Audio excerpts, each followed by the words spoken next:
Wait, you have a TV? No. I just like to read the TV guide. Read the TV guide. You don't need a TV. Television addict! Television addict! Television addict! Hey everybody, welcome. Ken Reed here, your TV guidance counselor with the show TV Guidance Counselor, the show in which each and every week I discuss classic television with fascinating people using back issues of TV Guide magazine from my personal collection as the gateway into our discussions. And this week is no exception to that. I don't write these out. I was shocked. People think I write the intro and outros out, and I don't just sound like a rambling mess. But, it's just stream of consciousness mostly. Anyway, I have a great guest this week, Caryn Richman, who you probably best know as the new Gidget, but she's been in a ton of things. She's had a fascinating career and has a fascinating career. She's still working. You may see her pop up in commercials every now and then. She teaches acting. She does a ton of cool stuff, and I'll put up links to all the things that she does. If you want a cameo from Caryn, you can do that. Like, there's all kinds of stuff that you can do that she is doing. And just the best person. I've wanted to talk to her for years. We've tried to make it happen and been in different cities and all kinds of things. So I was glad that at least now that I've gone remote with the show, I was able to make this happen. As I said, cannot thank her enough for doing the show. She's just an absolute sweetheart, and I had a great time talking to her, and just a fascinating amount of stories and experiences that she's had in and out of the industry over the years. The very first one, when we start chatting, I was actually surprised by. It's kind of great. So please sit back, relax, and enjoy this week's episode of TV Guidance Counselor with my guest, Caryn Richman. TV is my friend, and it has been always there for me in time of need. Live via satellite from sunny Los Angeles, Caryn Richman, how are you? Hello, Ken. Oh my gosh, I'm so excited to be here. I know that sounds like what you're supposed to say, but I am genuinely excited about this podcast. I have to tell you, I think this is the coolest, greatest walk down memory lane podcast I've ever heard of. So, thank you so much. Yeah, the TV Guide does all the work. Oh, you're welcome. Yeah, and I've wanted to have you on for a while, and so I'm glad that the one good thing about lockdown is that I've had to expand to doing these remotely. So a lot of people that I haven't been able to hook up with in the same city, I've been able to finally have on the show. So it's been That's great. Right. We almost made it in Los Angeles. We almost got to do it. Well, I'm thrilled that I'm getting to do it now. And maybe we'll get to do it another time. Yeah, absolutely. There's so much TV to talk about. So when I asked you to do it, you had kind of a span of years. So there were two shows specifically you wanted to talk about for obvious reasons that we'll get to in a moment. One of which was Gidget, which aired from 66 to 69.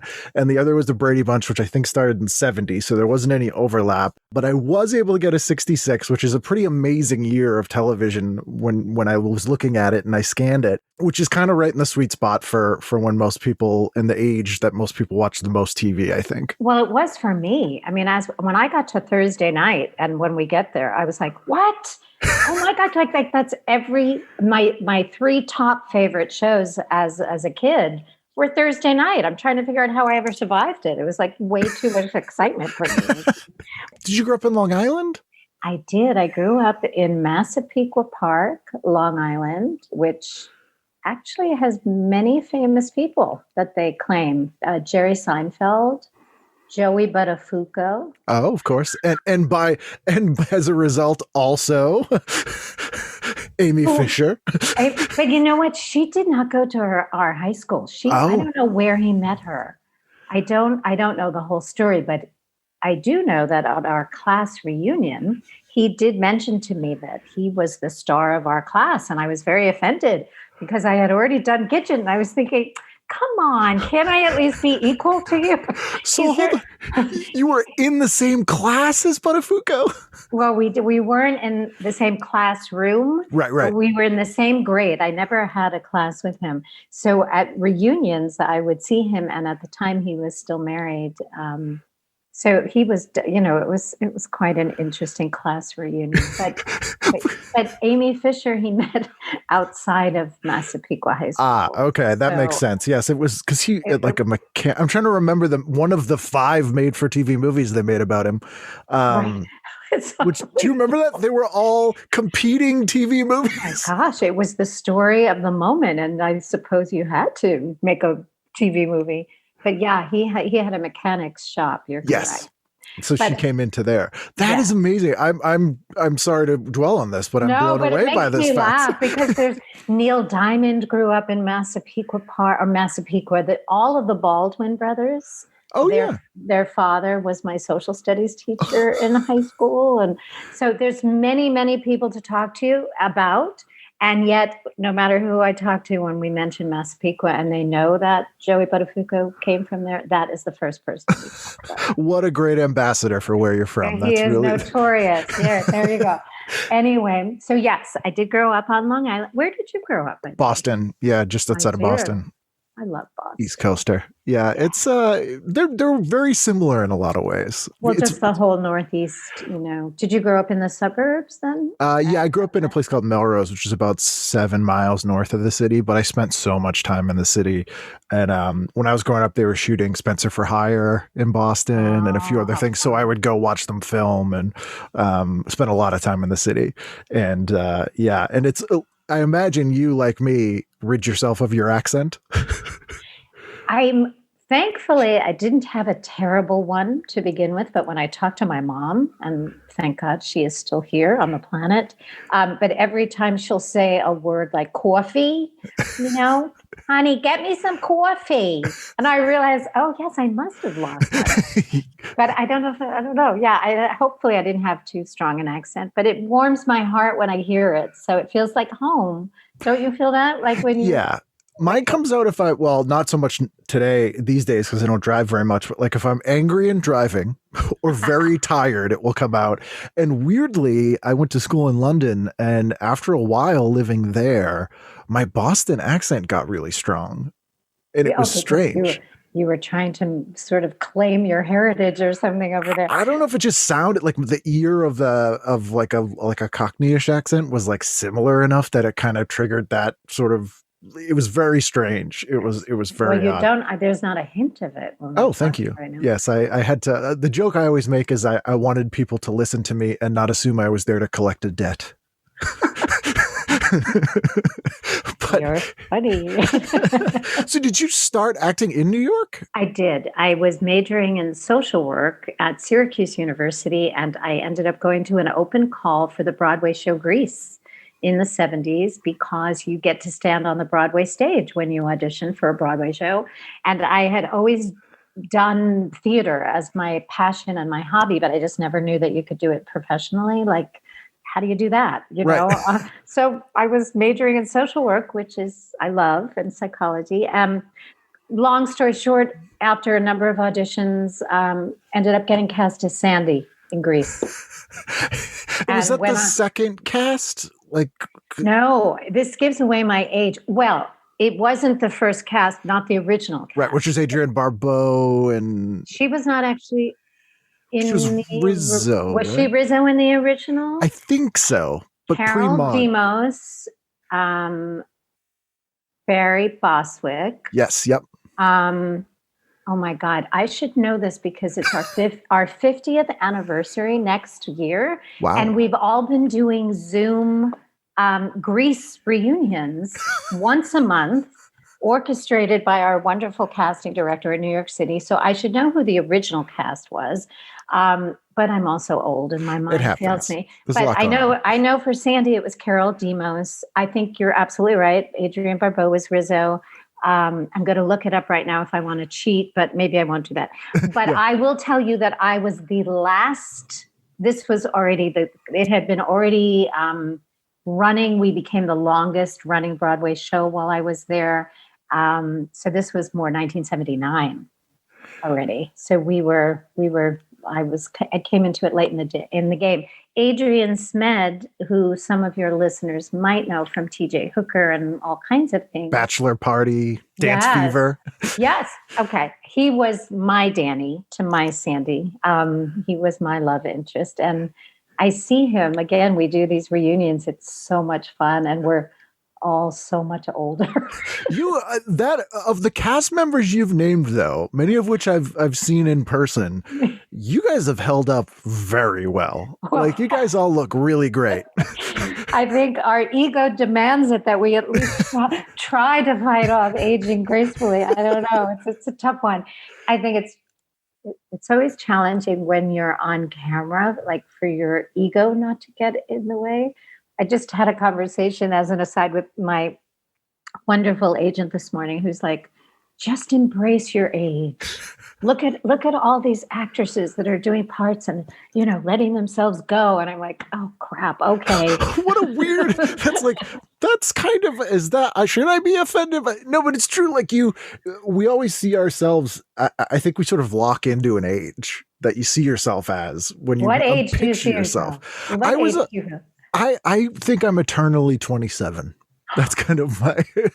Well, you're almost close to that. You look so. Oh, well, young. thank you. I turned 40 this year. Oh, but when I was younger, I was like, I feel like an adult. I feel 27. And then you kind of just stay there, when you like a picture yourself, when you remember things, that's how like the vision of yourself is. Yeah, I agree. Mine is 37. That's sort of, I'm stuck there. Visually. I could see that. You look 37. Wow, that is not the case, but thank you. Quite welcome. I will take that. Okay.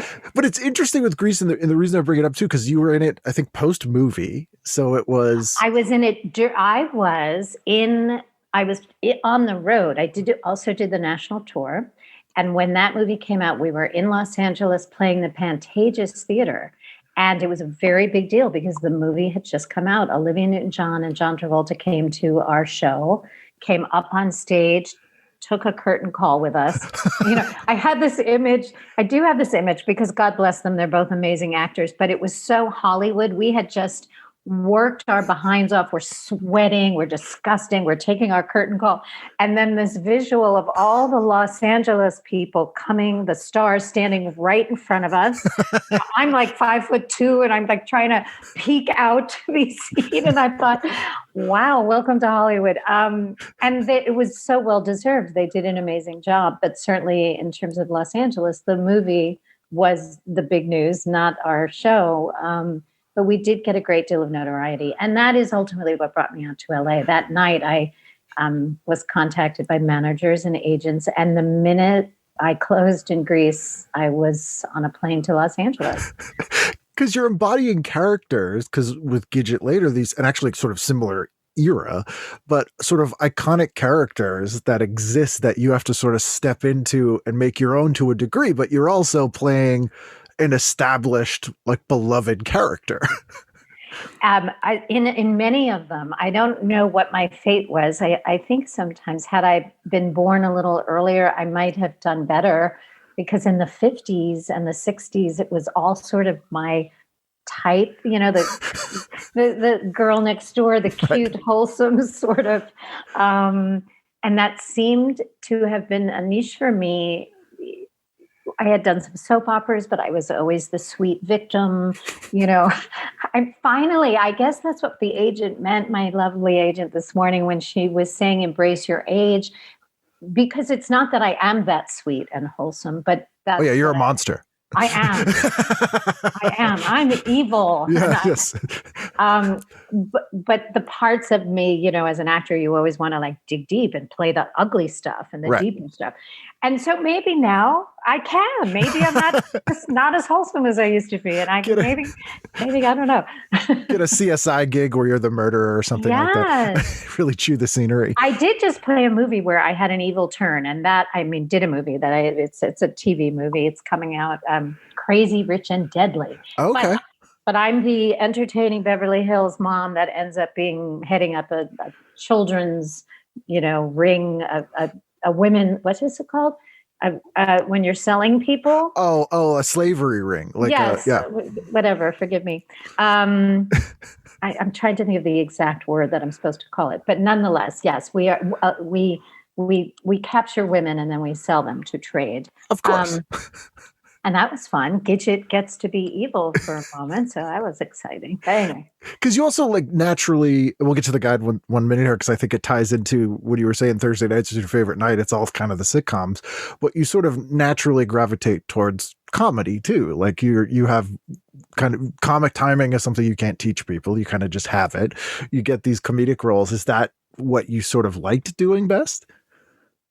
I honestly always felt more comfortable with drama because there's a part of me that's like deeper. And so I could cry on sort of easily and bring that up. And I think it's why after Grease, I ended up doing a number of soaps and all I did was cry when I was the victim. And then when I started to do the comedy, I think we're using that word though a little loosely because the Gidgets and the Brady Bunch remakes and all of that was sort of dramedy. It was soft comedy, and it's not sitcom comedy. Now, sitcom comedy to me is one of the hardest things you can ever do as far as timing, right? Right. It's brutal, and you got to do it again and again in different ways and play to an audience and people at home. Like it's really weird. Yeah, that is a talent. I've done a few in my career, but they have terrified me.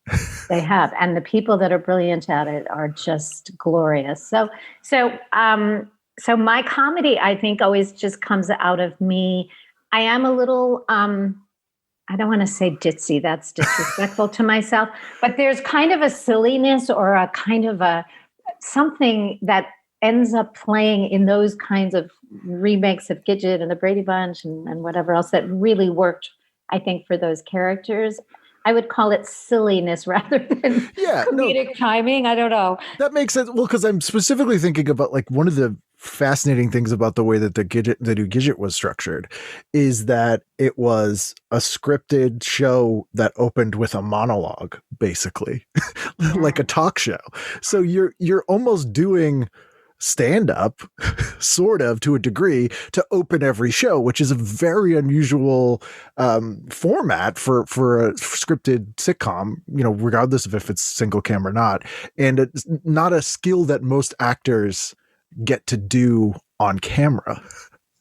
First of all, I love that you even know that and remember that.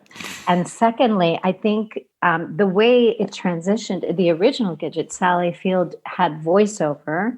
I think she did sometimes talk straight to camera or break that wall, or if she didn't, my age is so showing because I haven't watched the original Gidget in a long time. But I think we took that a step further. And our new Gidget really took everything a step further. We were more of a very broad kind of cartoon meets real life.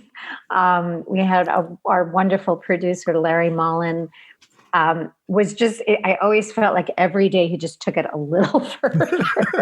Let's see if we can get away with this. We'd break out into song. We would do all of that. But as far as those, we used to call them Gidget overs as opposed to voiceovers.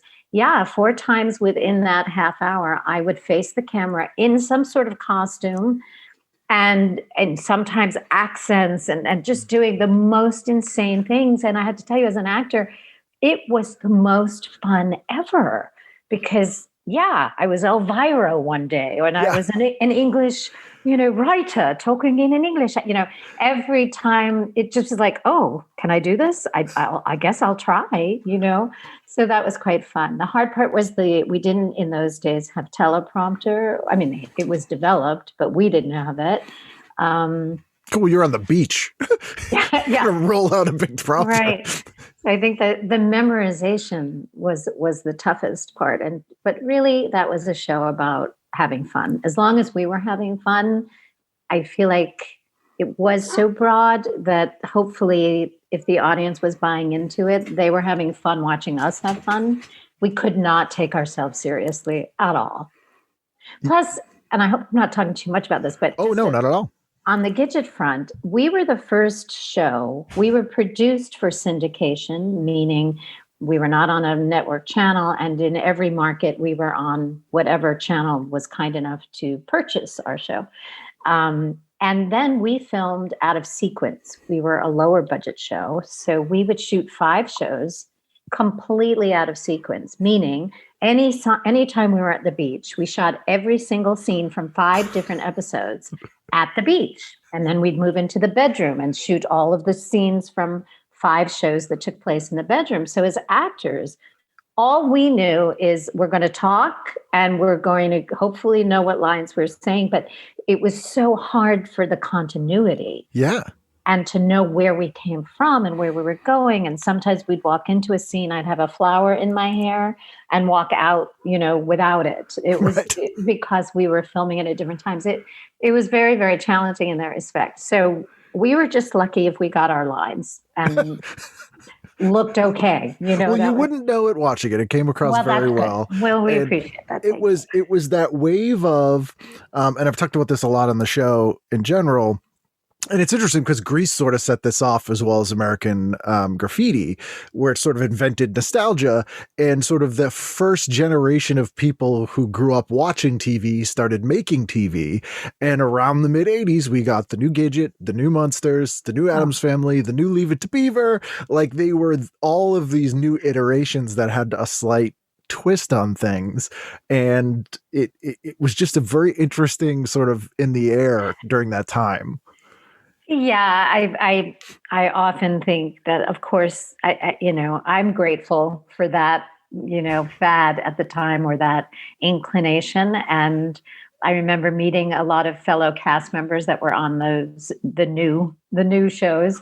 But really, there was no redoing the classic version. Right. And I loved our show. I do. And I still hope we're going to see Gidget further down the line. I can't believe they haven't done something, a grandma Gidget, a menopausal Gidget, a somebody Gidget, Gidget as a mom, like we stopped with her having a niece, and she and Moondoggie never had kids. And I don't know why. I want them to do it. I want to see what happens to her, but there was nothing. But then again, I'm contradicting myself. Gidget, I'm the 7th actress to play Gidget. So there were so many incarnations. Sandra Dee did it in the movie originally in the 50s. And then there were so many actresses that followed that did a version of Gidget. So maybe that's one of those shows. I don't know. Not really sure if that was a good or bad thing. Well, no, it is. It's because it's not a remake so much as like the other character, the other people who played that character. It was a remake, whereas your show was a sequel series, which made it much more interesting to me. Well, I'm so glad you were interested. Good. Well, in the Brady Bunch, they did that as well. They did not. I mean, the Brady Bunch went on and on and on and on, still going on, which I adore. And, I think it's the same thing. They didn't choose to stay and keep, the Brady Bunch movies they did, but they keep making them older and older and older. And so and went for drama too, which always I was like, this is weird for me, because the Brady Bunch is sort of a quintessential silly sitcom, which is why it's beloved. I think, again, inside scoop, which probably is not inside at all. At the time, what was really popular were shows like 30 something, and they were just trying to make the Brady Bunch fit with the time. But what you say, which is brilliant, of course, is that nobody wants to see the Brady Bunch, Marcia as an alcoholic was one of our themes, or Bobby getting in a car wreck. Yes, Bobby, God forbid, in a wheelchair, and there was just so much drama, and we were canceled, which I was brokenhearted. We did the movie of the week, A Very Brady Christmas, and that was still in the vein of cheerful. We had our challenges as adults, but still cute, light Brady Bunch. We had drama at the end of that movie, but then for the series, they went in a whole different direction, and we were canceled. we were bought for 13, canceled after 6. And we had so much fun on that set, though. It was wonderful. The cast was terrific. And the Bradys are the Bradys, Because that's a show you grew up watching when it was contemporary. Oh my God, yes. You're stepping into not only with the actors playing those characters, but like you're in the house. It was very surreal. It really was. I mean, I have felt that way so many times throughout, but in those 2 episodes specifically, having watched Gidget as a little girl and one of my favorite shows of all time, and then having watched the Brady Bunch, and then finding out that you were part of that years and years later, and meeting those people, and really understanding that television is so not real, like what really was going on. But I won't even get into that here. But, sometimes there were less than positive vibes between certain actors on a set, or, you realize there were things going on. I was privy to things, and it's just so, I think it's fascinating. Also, even with a show like Gilligan's Island that I grew up watching, also my top 5 shows in the world. And then as Gidget, we did an episode with Bob Denver and Alan Hale, and Gidget gets lost, her family, they get lost on a boat, and Alan Hale is the captain of the ship. So that's surreal. And the producers of our show, Sherwood Schwartz and Lloyd Schwartz, who produced the Brady Bunch, also did Gilligan's Island. So there was just a lot of overlap there. And then the whole thing, I find this, I will say this, the thing, I feel incredibly blessed that, my career might not have been in some ways what I imagined it to be, but where I did land in this little sliver of nostalgic sort of television for a while was really wonderful for me. I'm really quite grateful for it. I just got to experience some very, very special slices of history for myself. And that was quite lovely. So there's so few people who are in that little Venn diagram, basically. It's kind of weird. It is a little weird when I think about it. And, certainly, would I have loved to have been on a show like Friends or, it's funny as an actor, you get cast and you're just overjoyed because somebody thought, yeah, you can handle this. We're going to give you a job.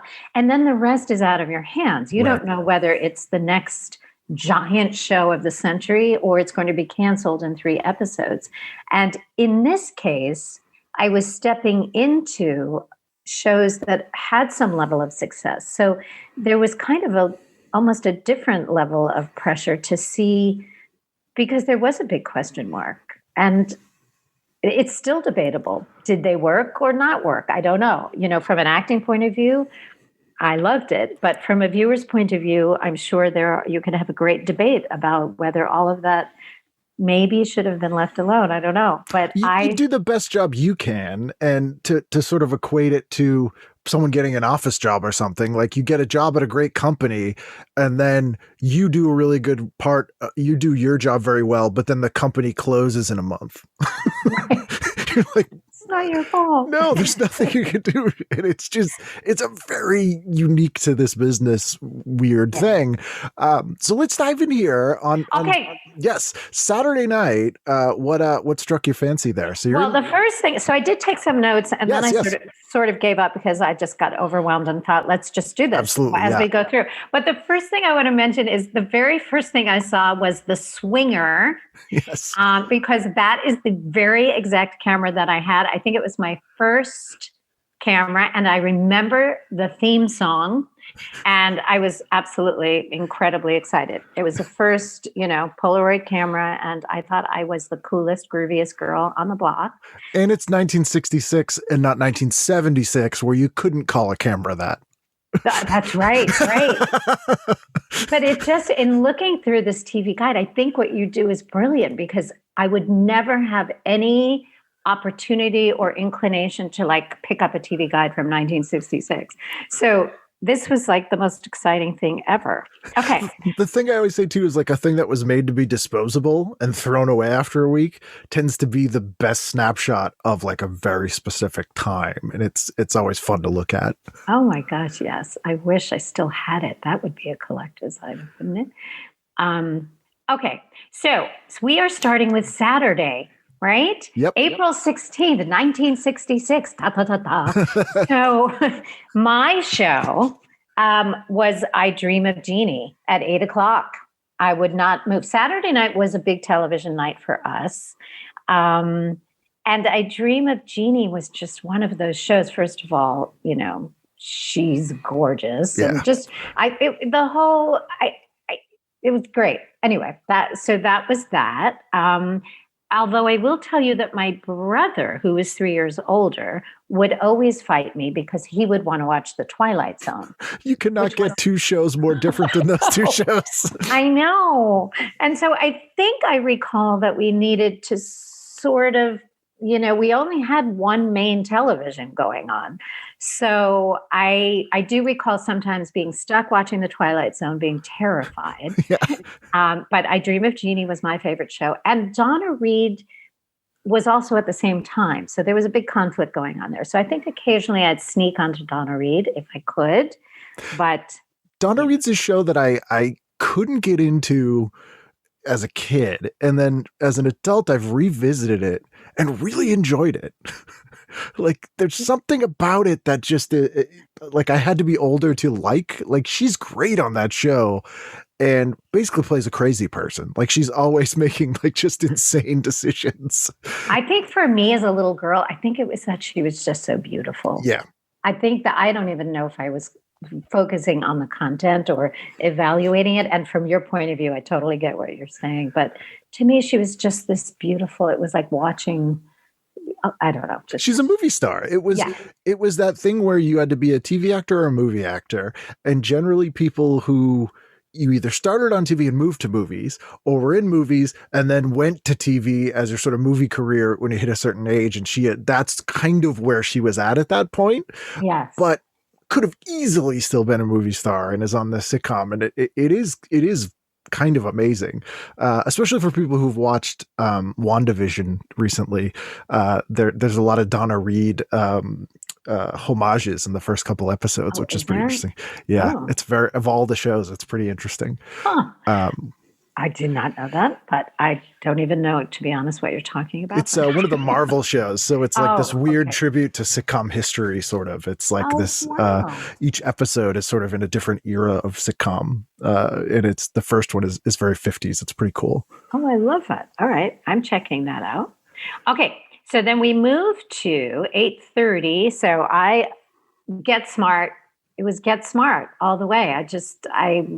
I mean, and my brother actually agreed with that choice. So we would watch that together and we would laugh. And the humor was just so stupid. Yeah. Oh, yeah. In a brilliant way. So, you know, I use the word stupid with the utmost respect. Yeah. Intentionally stupid, not knowingly. Goofy. Yes. I mean, it's Mel Brooks. It's Buck Henry. Like they know what they're doing. Oh my God, you are the most well-versed human being on childhood television. It's of no use to anyone. No, it is to me. I'm so respectful of it. I'm freaking out that you know all of this. Yes. Okay. And then I do remember my parents wanting to watch Lawrence Welk, but that was not going to happen. And then for me, when we moved to 9 o'clock, I just remember watching the Saturday night movie a lot. Like that was a really big deal because no matter what it was a movie on television, you know. If a movie wasn't in the theater anymore, you didn't have video. This was your only chance to see a movie like this. Yes. And, you know, these were big movies. This night is a Spanish Affair from 1957. But I mean, you couldn't have seen this movie for 9 years. It's 1966. And you would have been like, wow. And also, I don't remember, this is just an aside, I do remember coming home from school and watching a 4:30 in the afternoon movie, but I don't remember when that started and if I was already a little older. I think that was Channel 9 out of New York, I'm guessing. And they used to do the $1 Million movie at 4:30 every day. And it was the same movie every day for a week. Oh, thank you for knowing that and reminding me of that, because I know that I saw Splendor in the Grass at least 50 times in my childhood, somewhere in there. They must have read that. I'm exaggerating, but it was a weird phenomenon because they were like, we're going to show literally every day at 4:30, it will be the same movie Monday through Friday for this week. It was like such an interesting choice. But I guess it meant people, if they caught the end or they missed it, they knew they could see it the next day, and it worked for. They did it for years. And that was the same station, I think, and my New York listeners will correct me because they always do, that showed King Kong every Thanksgiving. That was the big deal. Oh, I think you're right. I think you're right. Oh my gosh. Which is a weird thing that people grew up in the New York area like, King Kong Thanksgiving, it makes sense. And everyone else is like, what are you talking about? I actually think I have a vague memory of watching King Kong one of those Thanksgivings. That classic Thanksgiving film, King Kong. Wow. Yeah, feel good film. Okay. Yes. So I think that covered my Saturday night because that went up till 11 o'clock, right? Yes, that was the one night I guess we were allowed to stay up. Maybe I fell asleep in between. I don't know. I mean, before it ended, but I do remember being very excited about that movie. That night. Because you were saying before, your parents were sort of very strict about what you could watch. So it sounds like it was like Saturday night's the night you can kind of I think we were allowed to watch like 1 or 2 hours of television on certain nights. But we certainly were not that family where we were allowed to sit in front of the television for hours on end. Sunday morning was a big time. My brother and I would get up and watch, Rocky and Bullwinkle and Davy and Goliath. Yes. Davy. Oh, Davy. Because I noticed that some of these nights when I looked at the TV guide, I thought, oh, I must not have been allowed to watch television that night because I don't know that I watched anything. So, we were limited to what we could watch. But yet, surprisingly, as you mentioned in the beginning of the show, I certainly did get a lot of television in. So there you go. Were you going into the city at all? Like, were you aware of, like, would you go into Manhattan ever or, like, go see shows? We did. My parents took me to my first Broadway show, which was, I'm sounding like I'm a million years old. Lauren Bacall in the Broadway show Applause. Wow. So this must have been in the 60s.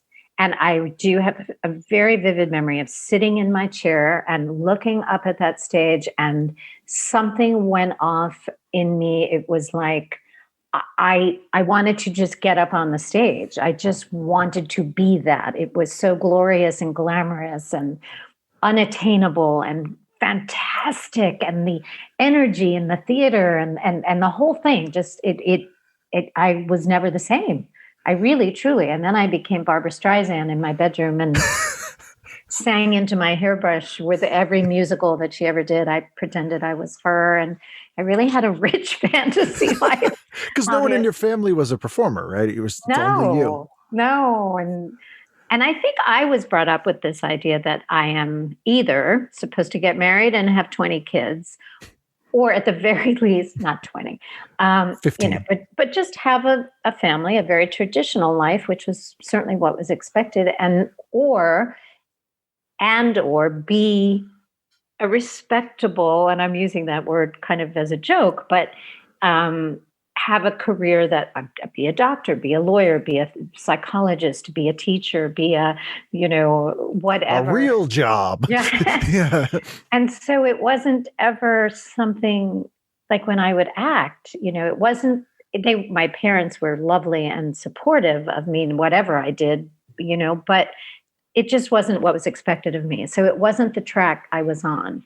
But it certainly was my number one passion, always, always, always, always.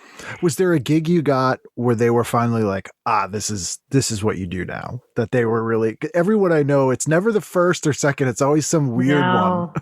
Well, I'll tell you, the funny thing for me is my mom always wanted to be an actress. So, and my dad, who was quite religious, we grew up we were a Jewish family. And he was very traditional, and he would not let my mother act. I felt that it was disrespectful and not, it's just not refined. It's not what you do. Yeah. Yeah. So I think the minute and my parents ultimately did get divorced. I'm laughing. It's not funny, but it happens. That was one of the many points in which they disagreed. But so my mom, everything was, if I was doing a play in high school, I was, the greatest star on the planet. But it was my dad. I was very touched by this. It was during Gidget.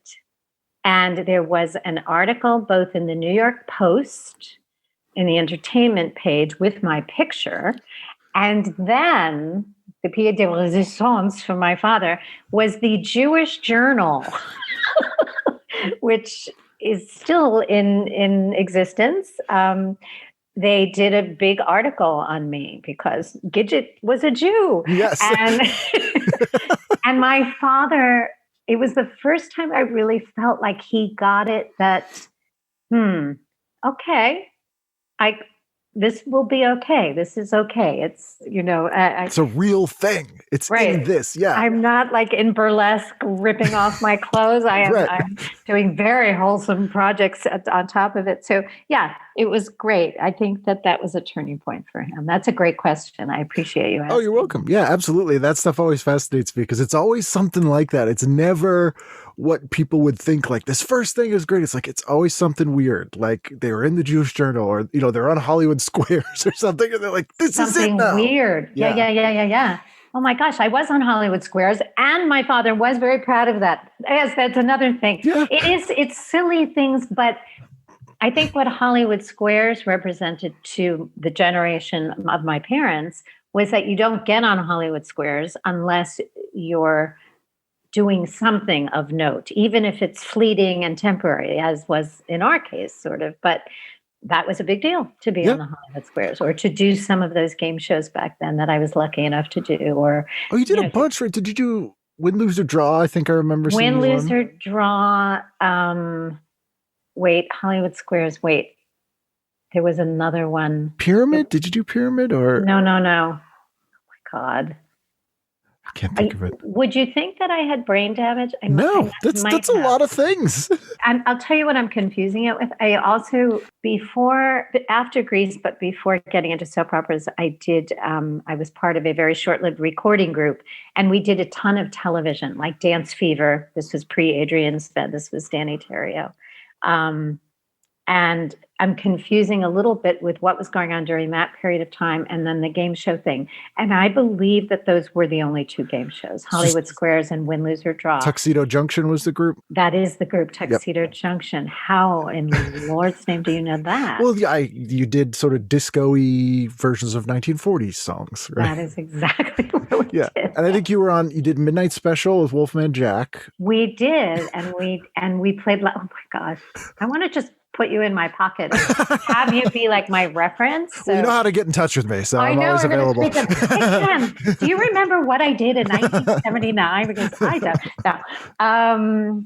Yeah, we did a lot of disco. We played Las Vegas with Wolfman Jack also, and Peaches and Herb, and Franz Jolie was a disco star. But anyway, we digress. But that's a whole other career too, before you even really got into being on television as an actor. Like that's kind of amazing.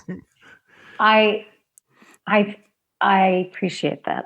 What I feel when I look back is, and I'm not done yet, but I feel like I've been lucky enough to experience a lot of different aspects of the entertainment business in a really beautiful way. And it's hard for me to say, like sometimes someone will say, well, what was your favorite? I can tell you with certainty the music business is not for me. That's not my thing. And I'm not a strong enough singer, and I'm an actress for sure. But if you say, theater, television, live or camera, one camera, many cameras, like what is your favorite? And I feel like each one has such tremendous challenges as a performer. I mean, theater is my all-time favorite thing because it's just an amazing ride. You get on the roller coaster and you don't you don't look back until you get off, Yeah.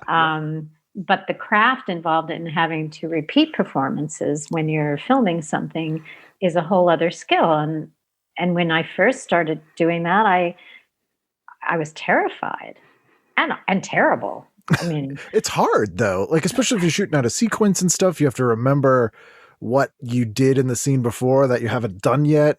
Or like, it's bizarre. I think when you're young, I was lucky enough to start in soaps, so it didn't really matter. God, this is going to sound awful. I was going to say it didn't matter that I was terrible, but I do not mean that the quality of soaps is terrible. I think it's amazing what they do. It's so fast. You don't have time to, It's forgiving in that if you messed up one day and didn't do your best work, you come back tomorrow and you've got 4 more scenes to get it right. And so ultimately, the fact that I really started after Broadway on soaps, and having that wonderful luxury and opportunity to just keep working. Where I started in 1980 on the soap opera Texas and where I ended our last shoot day when it went off the air were dramatically different places for me as an artist. I went in as a naive person who loved acting, and I left as somebody who had some craft at least and a place to grow from there. So I was thrilled about that. Because that's a sink or swim kind of thing.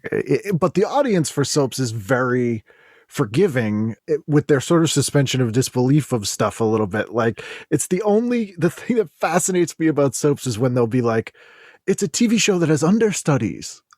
And they'll be like, I was an understudy. Yes. The part of whatever today will be played by, and you're like, that, if you stop to think, it's really weird. I am so happy that you're talking about this. I know we'll keep going, of course. I hope it's okay. No. But I did. I'm all about tangents. Okay, good.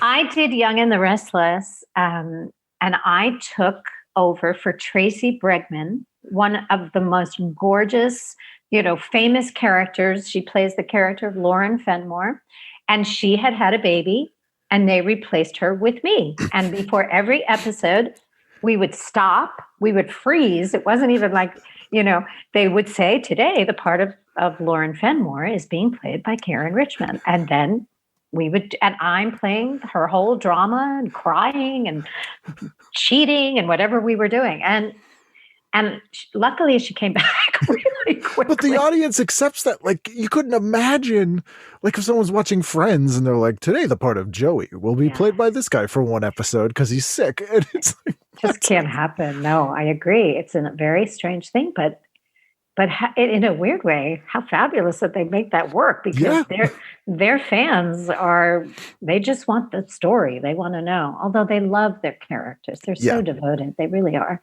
It's a whole different sort of fandom, the soap people. It's like a whole world unto itself. And I think sometimes to myself, if I were to really think about it, I know that I had the opportunity at that time when I got off Texas to go right into another soap.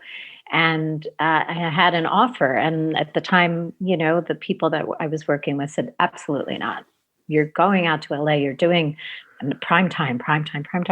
In retrospect, having that kind of a career of being able to work for 30 years straight as a woman, have your kids, have your life, it's really pretty spectacular.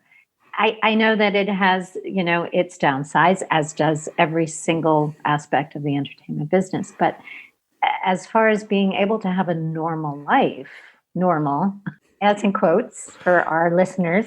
A structured life, sort of. It's a risk reward in that you're, I always say to people, who I've had on who started on soaps, you kind of have like a 2 to 3 year sort of soap window where if you stay longer than that, you're in soaps. Yes, that is true. Is, for better or worse, it's great for some people and some people it isn't. Right. But that's kind of where you're at. Whereas most people want to go, I want to do other things and be in a movie and do this and this and this, which is totally understandable. But yes, with the wisdom of age, sometimes when we look back, we go, man, it would have been great to have a steady gig. I don't know. I really don't know. But certainly from several points of view, it has crossed my mind what would have, and I know we can't do that as people because we all look back and say, what if, or had I taken that road and not this road? And I've loved every opportunity that I've had. So I don't know that I would want to trade it, but it does sometimes, because in a weird way, I have been up, 20 years later for parts on soaps. Not many for women as they age, because many of the cast members stay and they're not moving. But Right. but a guest, run a few weeks on a soap, and it's hard to get back in. Doesn't matter that I did soaps for years. It doesn't matter, because I am no longer really identified with that. So it's interesting. Yeah, it's its own little world, which is fascinating. It is. So Sunday night, what'd you do? Oh my gosh! Well, I was trying to understand this for myself, by the way, because I remember Walt Disney, the world of Disney, was like the highlight of our life. And we would all gather and all of that. And that was on at 7:30. But then I realized I also watched the Ed Sullivan Show. So I'm trying to understand whether we switched back and forth or chose, certainly like it depended maybe on the guests on Ed Sullivan. So there's a weird thing this particular week where normally Wonderful World of Disney would be from 7 to 8 o'clock. Oh, then that answers Ed it. Sullivan was on 8 o'clock. For some reason this week, I don't know why, it's 7:30 to 8:30. Oh my gosh, you have solved my problem. Thank you. You're welcome. Okay, well then that answers the whole thing. So yeah, I think it's because there's a documentary on Channel 4 that night about it's NBC white paper about nuclear weapons. There's like a news special. So it preempts the Bell telephone hour and goes a half hour into when Disney normally would be. So they pushed it back a half hour. Okay, well, bless you. Yes. Because I really thought I really had vivid memories of watching both. Yeah. And there's no way that okay, that's perfect. So those are the only two shows though that I remember on Sunday night, because we were getting ready for school the next day. So for me, it was all about Walt Disney World and Ed Sullivan. I really want to ask you what you watched on all these nights, but that might be another show. I don't know. What did you watch? I mean, I probably, like this night, I would have gone My Favorite Martian instead of Walt Disney, because it was like the 2 years when that was on. Now. I didn't mean what you would have watched, because you weren't born. Oh, when I was growing up, yeah. Sunday nights, they had a sort of resurgence of Wonderful World of Disney that I always watched. And the reason I loved it was in the 80s, they used it as, dumping ground's a bad word, as a launch pad for pilots. So most of the hour-long shows on the Wonderful World of Disney on Sundays were basically pilots. And I was fascinated to see, like, what could this show be? Like, this is cool. You never knew what you were going to get, which I kind of miss about variety shows too, where it was like, because it was true broadcasting, they're trying to appeal to the whole family. You're going to get just a weird mix of who knows what you're going to see, which is kind of exciting. And like this night on Ed Sullivan, you have the band, The Animals. So there's Eric Burden and the Animals, and then Petula Clark, who they call Pet Clark. Yes, Pet. That's her familiar name. And Myron Cohen, who is sort of a Borscht Belt Catskills comic. I totally remember him. Oh my God, hilarious! And then the Swingle Singers, who were like a 1940s vocal group. It's just a bizarre mixture of people. But what it was like. Didn't it work? I mean, we were glued to that. And he had Topo Gigio, the little mouse, and oh my gosh. And not a man who you would imagine would be on television. No charisma. No real personality, not a good looking guy. He's basically a booker. That's funny.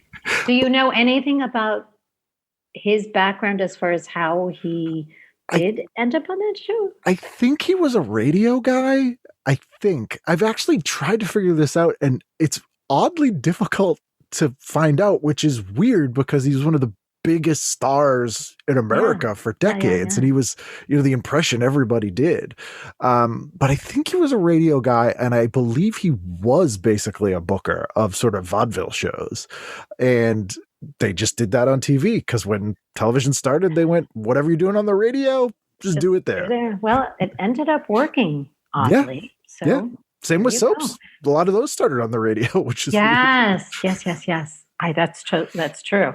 Okay. All right. Monday night. Monday night. So I have here that Monday night, that must have been one of those nights that we were not watching television in our household, but I'm just scrolling down because I have it blank because I do not have any recollection of watching.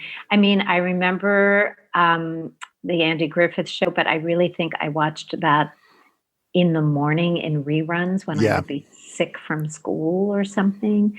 I never watched the Lucille Ball comedy show, although I would have loved it in retrospect. So I'm wondering, what was I thinking? This is the second Lucille Ball show too. This is there's an ad I think in here. I think it's in this one. Oh no, it was in one I was looking at the other day where she plays like a hippie on this show. It's like really weird 60s Lucille Ball that no one thinks about. But this is full color. Yeah, it was a departure from her original I Love Lucy stuff. I didn't watch anything on Monday night, although Peyton Place looks so intriguing to me. Can I go back and watch it? I think I've seen some, I've never seen, I think I saw maybe one episode of Peyton Place, but that wouldn't have been something that I think we would have been allowed. That show launched, so Mia Farrow is on Peyton Place, and Ryan O'Neal, that was sort of the first big thing we saw Ryan O'Neal on before, Love Story and all that. But Peyton Place was like a launch pad for those sort of hot young actors that would, be the big names in the late 60s. But a show that's not really rewatched often or sort of beloved or talked about that much. Did they ever run it in the afternoon at some point? I remember it was in black and white, right? Mm-hmm. And I guess almost everything was, no, not everything. Not by 66, yeah. Because you had, they were really promoting stuff like Batman and sort of the big color shows. Very colorful. I do remember seeing an episode or two of Peyton Place, but I just don't remember. It's not a show that I think kids would, even like the soaps that appeal to kids because they seem very sophisticated and adult and what are adults doing. It wasn't one of those because it's very maudlin. It's like really it was dark, right? Yeah. So I think kids it didn't have the glamour of adulthood. It was kind of like, stuff's tough. That's not good. No. And so that sort of covered. I don't have much to add. No, it's quite all right. It's Monday, sort of a lonely night. I do want to mention there's an interesting show on called Hollywood Talent Scouts, which is basically like what's the show? Not American Idol. The other America's Got Talent. It basically is that. And this is talented people come on, and Ernest Borgnine is one of the guests. Jane Mansfield is one of the judges. Nice. Cyril Richard, Fernando Lamas.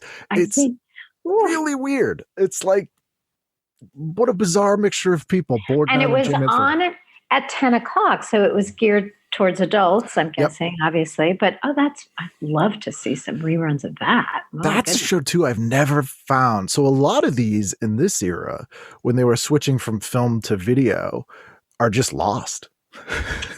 They reuse tapes, they wipe stuff. I had Steve Binder on, who produced Elvis's 68 comeback special.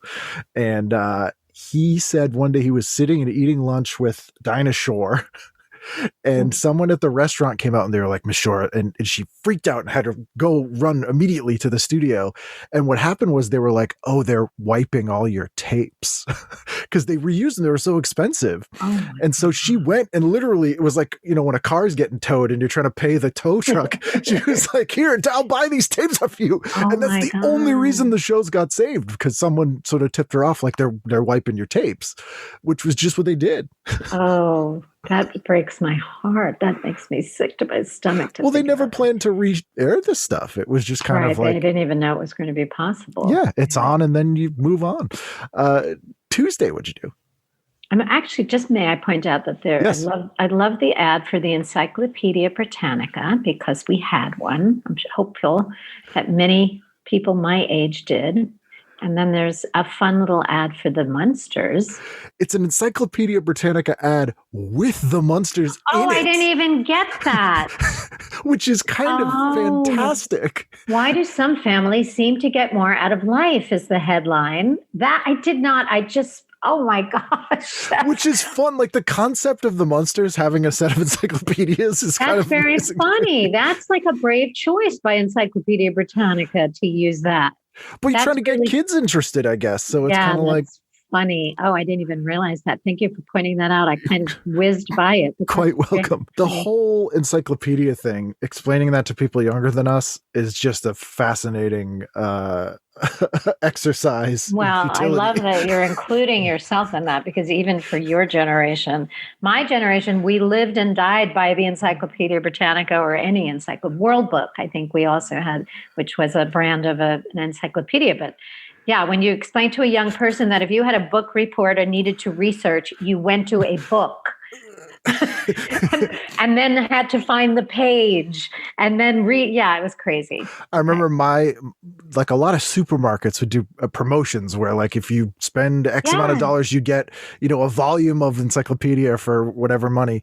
And I remember my dad, they would be cheap up for like the first few would be like, it's 99 cents and you get the, whatever. So we had like the first like 10 volumes of like 3 different encyclopedia brands, but then like never. So I do a report. Yeah. I'm like, God, I hope this isn't M or later in the alphabet, this report, or else I'll have no encyclopedia. Then you have to go to the library. Yes. You didn't have to, but I went all the time. I loved the library. Oh, I used to go and go through the microfiche. Wow. And read old movie reviews or, like whatever stuff. I spent a lot of time at the library. You're amazing. Your sense of wanting information is mind-blowing. I was really bored as a kid to read everything. I don't think so.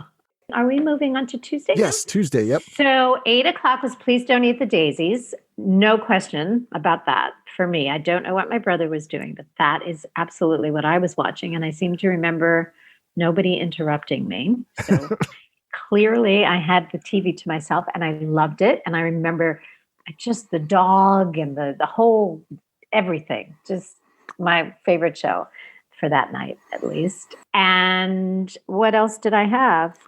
Oh, Petticoat Junction. Yes, which is on the cover of this issue. Oh, that's right. That's right. So Petticoat Junction. So I don't know what I was doing between Please Don't Eat the Daisies and Petticoat Junction, but wasn't watching anything. There's nothing really on. Like the choices is there's a movie called Light in the Piazza, which with Olivia de Havilland, and F Troop is on. That's it. So that's Light in the Piazza. They made a beautiful live show about that, but I wouldn't have known that back then. I never saw this movie. 1961, Yvette Mimieux, George Hamilton, and Olivia de Havilland. Oh my, that's interesting. But nothing that a kid would really probably want to watch. No. And Petticoat Junction, I just wanted to be one of those sisters or whatever they were. Were they related? Yeah, they were all his nieces, I think. Nieces. And I always bring this up because people forget Petticoat Junction, but remember Green Acres, which is a great show, but was a spin-off of Petticoat Junction. Oh, I didn't realize that. Yeah, Petticoat Junction was first, and then they spun off Green Acres, which takes place in Hooterville, which I still can't believe they got away with calling the town. Hooterville, I know. Oh my gosh, and kids had no clue what they were talking about. So that was actually all I had. That's a good Tuesday evening, being a young girl. Wednesday. Okay, Wednesday. I'm scrolling, but I have it written down. So I can just tell you as I'm scrolling that Patty Duke. I wanted to be her. I imagined myself just living in her household. I was the twins' friend. I don't know. I had, again, a rich fantasy life, and I'm actually looking for it. And then you worked with her father on the show. William Schallert. And, I have to say, I feel one of the highlights of my acting life was having him as Gidget's dad, and then having the honor to actually be his friend. And long after the show, we would meet for dinner once every few months. And I really genuinely had this relationship with him, like father-daughter, and was truly brokenhearted when he passed. But what a rich relationship, and what an honor. He was really the craziest, funniest, raunchy sense of humor, Of course. joke teller, but decent, honest, lovable, kind, sweet. I mean, you look in his eyes and you can tell everything about him. Oh yeah, he had this warmth and just a fatherliness, but not a sternness. Like it came across so well in these shows. And he was everybody's father. I mean, he's Patty Duke as in terms of classic television, but I know he was Nancy Drew's. He played so many. I mean, he just played everybody's dad. I don't even have. So if you're getting a dad, you're hiring him. Oh my God. And he's the best dad ever on and off the screen. So that Patty Duke show to me was like one of my all-time favorites. And then now that you pointed out to me that Green Acres, Beverly Hillbillies, I'm sorry, that came before Green Acres. I watched it sometimes. I didn't watch it all the time. I had a love-hate relationship with the Beverly Hillbillies. Same. I never liked it, but would watch it. Because you'd do that. If you didn't like something, you'd still watch it. Well, I mean, it was kind of funny. And I thought, forgive me, the actress that played the young girl, I'm looking.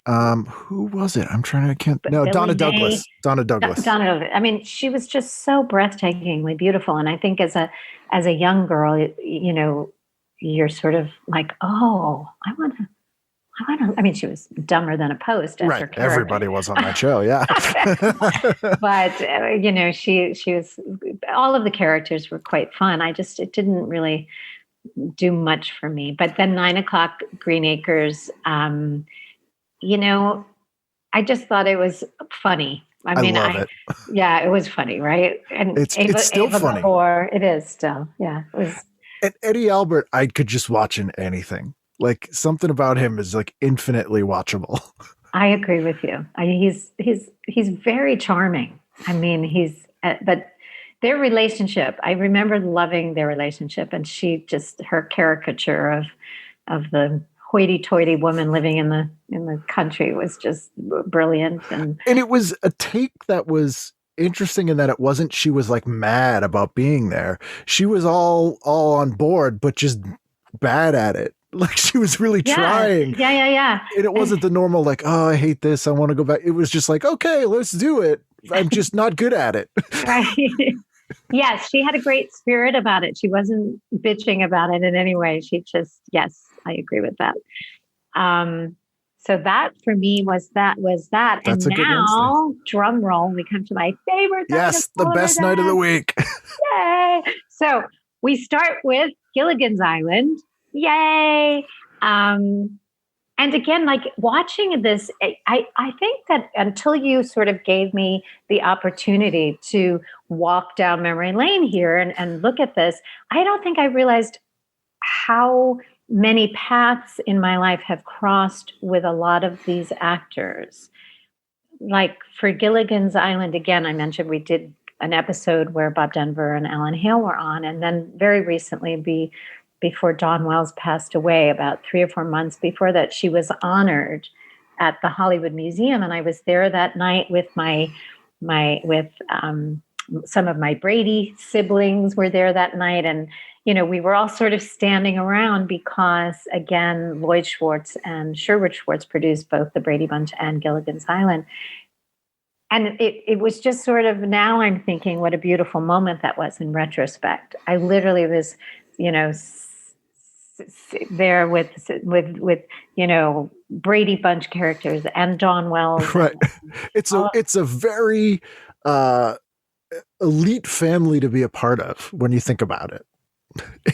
It felt like it does. Like, yes, when you think about it, yes, I suppose what you're saying is true. I think in that moment, I guess that's why I'm saying, in looking back at that night 6 months ago, how amazing in that moment. You're just there trying to make sure your hair looks okay and making conversation and, just doing your thing. And then you look back on that, especially because sadly Dawn passed. It's huge. And standing next to me is my Brady sister, Susan Olsen, Yeah.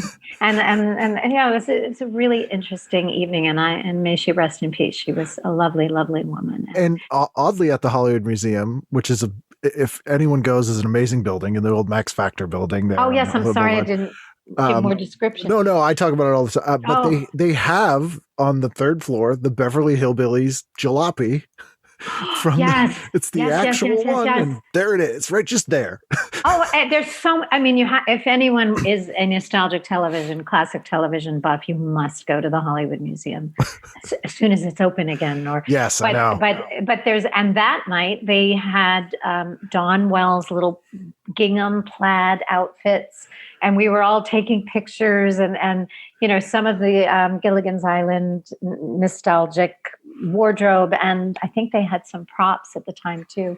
But it's a beautiful walk through television history at the Hollywood Museum. Jeannie's bottle, like it's everything we've talked about in this episode. There's something from that in that building, which is kind of cool. True. But oddly, there's not a lot of Gidget stuff. No, there isn't. Gidget has kind of gone by the wayside. I'm going to have to make a stink about that, I think. I think it's because the original series was only 2 seasons, I think. So it didn't quite go in syndication as much as other shows, even though like the Munsters was 2 seasons, the Addams Family was 2 seasons, but those 2 shows could get packaged together. There was nothing to sort of pair it with. Well, I'll tell you what happened to our Gidget. At the time, musically, nobody was thinking about rerunning. And the music that they used was gorgeous, but it was all Beach Boys, Jan and Dee. Yeah. And so they only bought it for a certain number of years, the rights to that music. Right. And when that expired, it was way too expensive. So in order to rerun the new Gidget, they would have to replace all of those songs. And then they could have rerun Sally Field's Gidget with the new Gidget. Right. Which would have made perfect sense. And that will never happen, sadly. It's Quentin Tarantino's fault. I blame Pulp Fiction. Okay, good. Me too, then. Although damn you, Gidget, Quentin. The new Gidget is streaming in Canada right now. Somebody told me that, and I need to find it. I don't have all the episodes. Yeah, they're all on there, and they're nice transfers. I actually... I'll hook you up. We'll talk after. Okay, yes, please. Because I've never seen a situation where I did a show and I really don't have copies of some of it. Okay, good. I'm excited to talk to you about that. So that's where we lead. We have a little drum roll and we're going to Gidget. Sally Field. I imagine myself as Sally Field. She was, not that much older than me. So if I was 10, she was 15 or 16, whatever she was. And she was everything I wanted to be. And I loved her relationship with her dad on the series and Don Porter. And, and I was living on Long Island. And so California just seemed so far away. And it was so, surfer and all of that, right? Same. It was fascinating, though. You're like, teenagers are just hanging out at a beach. Right? And how is that even allowed? Yeah. And then when I met Kathy Zuckerman, who I'm sure you know about, but for your listeners, Kathy Zuckerman is the real live Gidget. She was the daughter of an author, Frederick Kohner, and he migrated from Europe, and they moved to Malibu, and his daughter Kathy was going down to the beach every day and coming home and telling her dad these stories. And her father said, I'll write this book. That's the short story. She wanted to write the stories, and her dad was a writer. And he said, no, I'll write it. And cut to selling it and making a movie with Sandra Dee, and the rest is history. So as you know, all of those characters were real. Boondoggie was a person, and Kahuna and all of that. And so I've met Kathy many times, and we've done a great deal of press together, and we did a documentary about Gidget, mostly about her, called The Accidental Icon, and it's actually quite interesting. I'll send you the link to that. Oh, yeah, I'd love to see it, yeah. Because it's a unique show in that you weren't, in 1966 and the early 60s, you're not getting a show where the main character is a teenage girl. Right. Like that is highly unusual. I mean, you did have the Patty Duke show, but that was a novelty because you had the twins kind of thing. It wasn't just a normal, like, this is a teenage girl. She's the main star of this show. And the show's just kind of about her day-to-day life. Like, there's no high concept. And there's an element to it. It was talked about in this documentary. If you want to sort of see it from the transition of a lot of men's roles on television, Gidget was one of the first characters that was spunky and spirited and independent. And, you know, they talk about it in the documentary in terms of feminism, and she was she was the go-getter. She was the hero. She was Right. the, she wasn't the damsel in distress. Right. I can do what you do. Yeah. Yes. And her energy was, and Kathy Zuckerman says, I was a tomboy back then, and nobody was going to tell me no. They would say, oh, you can't surf on a longboard. You're too short. And then lo and behold, Kathy Zuckerman got a longboard and got in there in that Pacific Ocean. Yep. And so all of the actresses, even when I look back, all of the actresses that have played this role have an element of that to them, that this sort of spunky, spirited, upbeat, whether what's going on underneath, we have no idea. But, from the persona, the public persona is very much that. And so I agree with you completely. It was one of the first shows where she had a lot of strength. Right. It's her show where, we're moving from that sort of teenage love interest of 50 shows or like Tuesday Weld and Dobie Gillis or something, to she's the main character and the focus of everything in the independent role. Exactly to your point. And it's a fascinating sort of transition into what would come later. Very much so. I agree. So what else can I say? Gidget. Yeah, it's a perfect night right there. My number. Oh, I was in heaven. I couldn't wait. I literally remember getting excited, like, got to finish my homework. I've got to park myself. My brother, get out of here. It's my night. It was very exciting. You mentioned, like in hindsight, being around all these people is kind of amazing. Was there anyone who at the time you were kind of starstruck by, or like, I can't believe I'm meeting this or I'm in a thing with this person? In the moment? Yeah. Oh my God. Too many to mention. Two stories though. Again, so many. But when we were filming Gidget, it was at Warner Brothers, and I was walking through the dining room. And at the time we were there, sometimes there's like a cafeteria at a studio, and then there's like the fancy dining room. We were in the fancy dining room with the executives at the time. And I got up, we were going back to set, walked past a table, and someone takes my hand, and I look down, I'm walking, and it's Jane Fonda looking up at me. And she said to me, my son loves your show. And I don't know if she said he has a crush on you. That's the way I remember it. I don't remember. All I know is that she knew that I existed. Right. And my hand was still in her hand. I wouldn't let it go. And I just remember babbling like an idiot because she was one of my idols, and, throughout the years. And so the fact that she's stopping me, are you kidding me? And Dean Butler, who plays Moondoggie, literally dragged me out of there. You'd have to. I just was babbling like an idiot. And then another classic television experience. We were riding in the Hollywood Christmas Parade, which I love. Yes, so fun.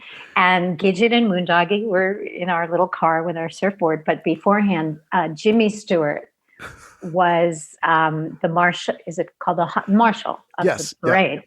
And so I got to meet him, and I couldn't speak. I turned into like, and I have no words. You're human. You'd have to. Like, that's the most iconic people of that old Hollywood. Yeah. So when you ask me, and I'd love to ask you the same question. Was there anybody that you've met along the way that you were just speechless that you can think of? I mean, I'm pretty good about stifling it in the moment. And like some people had on this show, absolutely. The thing that always hits me is kind of when I'm editing later and I hear their voice like talking to me and I'm like, that's not right. I'm just some idiot from Boston. No, you're not. You're amazing. Thank you. Thank you. Yeah, it's weird. There's a lot. And the first time it hit me was I was opening for a week of shows for Bob Saget, of all people. And they were at these big outdoor arenas. And it hit me because I'd opened big shows before, but I realized when we were doing the shows that this is a guy that people are here to see just, he's a stand-up, but they're here mostly because he's famous. Like they just want to see this person that they've seen on TV for years and years and years. And that was weird. And I was sitting actually in this chair and I used to have TV guides in like a spinning rack over there. And there was two just by happenstance, like where he was on the cover, like just looking at me and I was getting my stuff ready to go do the show. Oh, wow. It was really weird. I was like, this is very strange. Moments like that, but no one I've really just I've been mostly okay to be like not too stammering, but I hope to have those moments at some point. Well, we're all just so human and that intellectually, and we're all just filled with flaws and insecurities and and good stuff, all wrapped up into one. But there is something about the medium of television, especially because it's in your home. Film, of course, but film is so bigger than life. All of it, I suppose. When you see somebody in reality, it's just interesting. It's weird. It's especially in television. To your point, it's part of your memories because it's in your home, it's in your environment, and it's consistent. Where it's every week you're seeing these people, so you kind of know them in a weird way. So it's meeting someone who has no idea who you are, but you feel like you know who they are very well, even if you don't. Right. There's a feminine. Yes. There's something, yes, absolutely. You're saying it very articulately. Which is a very strange interpersonal communication stance to be in, where it's just like. Yeah. Yeah. And then I'm actually thinking of an example of sometimes you idolize somebody and you work with them in person and you're very let down, which certainly not going to go into detail about that. But I am thinking that there have been a few cases where I'm so excited because I think, to your point, they're like their character. Right. And really, they weren't at all. Right. Yeah. I mean, everyone has one of those. And weirdly, I will say that for the most part, with very few, like I always tell people, absolutely meet your heroes, because more often than not, they're going to be great. But everyone has that person who you're like, oh, what a miserable human, but at the same time, it doesn't ruin what you loved when they did. And in some ways, you're almost like, wow, I'm actually more impressed they were able to come across that well, because they are not like that. And sometimes sometimes I'm thinking about it with two actors that were older, and maybe, I'm getting crankier as I get older. So maybe that's just people have bad days. There was a point on this show where it got to the point where anyone I would have on, I should just be like, let's just get it out of the way. What horrible thing did George C. Scott say to you? It was like everyone had a horrible George C. Scott story. Oh, now I feel left out. I don't have one. But well, you lucked out. But so there was definitely those interactions like that. And then for a lot of those people, they're kind of like, it was awful, but you know what now? Like, that's kind of a perfect way to have interacted with that person. Absolutely. I mean, But man, Oh, and Bob Hope stories. There was some. So I know I've heard terrible things about him. I'm so sorry. But more just like him I've heard some really hilarious, terrible stories about him. But I want to hear, but I'm going to move on. We'll share those off mic sometime. Okay. Yes. So that's your Thursday. I must add my 3 sons. Yes. And oddly, I must tell you that over the last 10 years, I've had the most wonderful interactions with all of them. Oh, really? Well, not all of them. With living ones. Well, yes, I was going to say, but with Stanley and Barry, and we've done some events together, and it's been really fun to hear when you listen to them. And I don't know if you've talked to them. No, I never have. Oh my gosh. Well, I need to maybe hook you up with them because their stories of being on set and what went on with the My Three Sons and the change of characters. Yep. Because it was on for like 13 years. Oh yeah. And how they brought that's Uncle Charlie and Bub, and then Fred McMurray was a movie star, and I've heard, and I don't know if this is true, he would basically show up, film all his stuff in 2 weeks, and then they wouldn't see him for the rest of the year. I'm gonna wait because I think you should. We're gonna try to get them on your show because they would be really interesting, and they're very forthcoming with their stories. So I think, but I do cliffhanger. Bum bum bum bum. Yeah. But that was that night. If I stayed up, it was My Three Sons. But I was pretty much in heaven after Gidget, so that was that. You need to just kind of bask I needed in the glow. Yes, needed to recuperate from Gidget. Now I'm looking at Friday because final night of the week. Do I have Bewitched on Friday? Wait, hold on. Bear with me. Was Bewitched on Thursday? Movie. I can't find it. Oh yeah, Bewitched is Thursday night at 9. Oh, then I have to talk about Bewitched because then I did absolutely stay up to watch Bewitched. And that again, my gosh, what a Thursday night was magical. Yeah. I love Bewitched. It was always like you had to kind of pick Jeanie or Bewitched, and I was always a Bewitched because just Elizabeth Montgomery was amazing. She also was, those women like Lucille Ball, like Mary Tyler Moore, they had to get into the production aspect in order to like be what they wanted to be. And she was a producer on Bewitched. Like she wrote some episodes of Bewitched, which was really unusual in the 60s. She did everything. Yeah, she was for her time. Just amazing. And this is the Dick York years. Right. But like Agnes Moorehead, who's from Boston, she's an Academy Award winning movie star on this show. Like it was just a fascinating show that I still enjoy watching, and it absolutely holds up in the best way.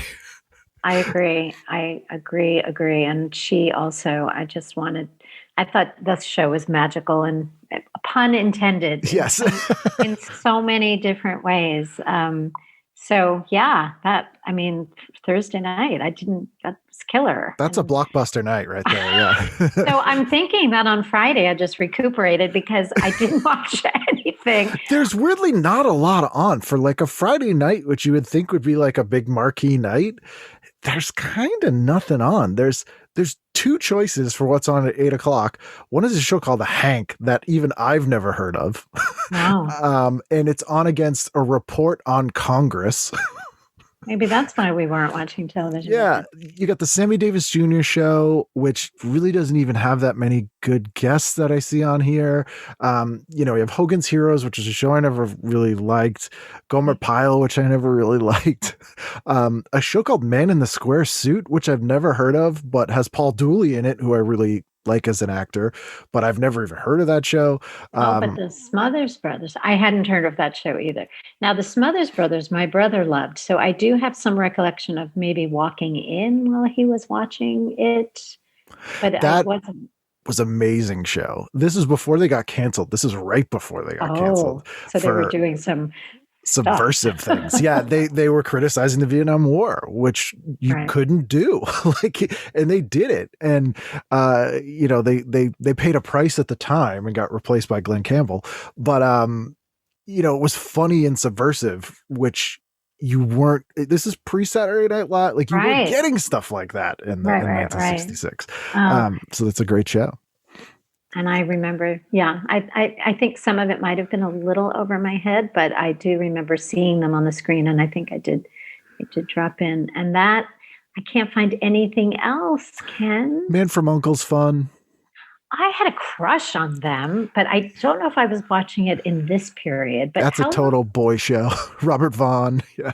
David didn't like the McCallum. show, but I just thought, I do remember thinking they are handsome. Yep. Yeah, I mean, and also, again, I know I keep mentioning my brother, but because my television experience was so tied in with his, because we were in our little TV, environment, he liked that show very much. And he was sort of that kind of spy or scary. That was huge at the time. In 66, it was Monsters and James Bond, and everything in between. And that was very much his thing. So, and that would have been my week. That's a good week. I love it. I feel like I got to experience it all with you, Ken. Thank you so much for doing it. Is there anything you've been watching in lockdown to wrap up? Anything like any comfort shows or anything that you've been enjoying to kind of unwind? Oh my gosh. I have watched so many things. So now we have to see what I remember. So I've watched Queen's Gambit. I literally am going to pull up Netflix for a minute because I how like you watch a show and then you can't remember the name because once it's gone, it's gone. You've moved on. But I really, while I'm buying myself time, what have you been binge watching? I'm throwing it back to you as I pull it up. We've been revisiting. We watched all of The Good Wife, which is amazing. If you like courtroom shows. We watched The Good Fight. We went through all of Bones. I love it. We've been doing Fringe again, which I really loved. Did you watch Schitt's Creek by chance? Yes. Binge watched the entire show. Yes. Sorry, but I want to hear what else. Oh, yeah. We watched some of the, what did we watch? We watched Truth Seekers, which was like a ghost comedy that was somewhat recent. But mostly those sort of procedural hour-long, like kind of mystery dramas have been like very satisfying. I love it. Time because you're like, wraps up, we know what happens. I know. Well, I must tell you, I've watched like every episode of The Bachelorette when they were going through a weird thing. So I'm not proud of that, but I did. A 90 Day Fiance, I'm totally hooked, and I'm horrified to admit that. But then I love things like Zoe's Extraordinary Playlist. Of course, This Is Us and all of that. Some mini series. Oh my God. Reese Witherspoon and Kerry Washington. Little Fires Everywhere. Yes. Yep. And then the other one with my God, I literally need to get my brain examined because it's not. It's lockdown. Everyone's brain is. Well, the short answer to your question is I've watched a lot of stuff, and in that respect, it's been brilliant. Right? It's been fun, and I'm time glad to catch up on stuff. I'm glad we've all had entertainment to keep us company during this time. Right? Yeah, totally. Yeah. Totally. I don't know what we'd do without. If it was 1966, we'd be in a really bad place. Yes, we would be acting out our own dramas inside our own homes. Yes, indeed.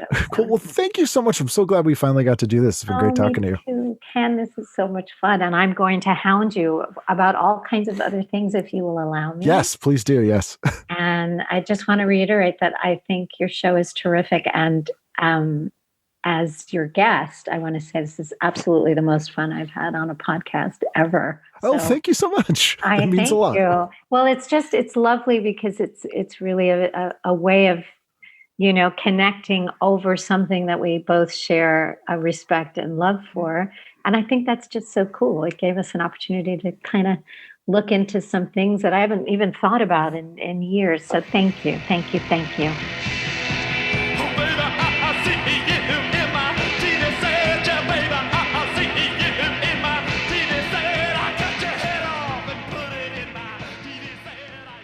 There you go. That's Caryn. I told you she's great. Had such a great time talking to her, and I'm glad that I was able to do it. If you have guests that you would like to have me try to get on the show, I mean, you can try to get them on the show, but it's my show, so it might be more difficult for you. You can email me at tvguidancecounselor@gmail.com or ken@icanread.com. Also on Patreon, just search TV Guidance Counselor or patreon.com/TV Guidance Counselor. Also on TeePublic, you can search TV Guidance Counselor. It's /user Facebook.com/TV Guidance Counselor. I hate saying that. It makes me feel like I'm going angelfire.unit.httpw. But anyway, you can find it, or just email me and I'll send you a link. And there is TV Guidance Counselor merchandise on there. Can Read merch on there for my on hiatus hibernating stand-up comedy career. But there's stuff up there. You can get phone cases and hoodies and all kinds of stuff. No underwear. Someone asked for underwear. We don't have that yet. I almost got leggings once, but I only found like 3 people who would be interested in that. Anyway, so if there's merch you want, if there's guests you want me to get, please get in touch with me. Also on social media at TV Guidance and at Kenneth W. Reed. Thanks again to Caryn Richman for doing the show. As I said, it was a great chance to get to catch up with her, and we'll be here next week, so I hope you will too, for a brand new edition of TV Guidance Counselor. I want to just put you in my pocket and have you be like my reference.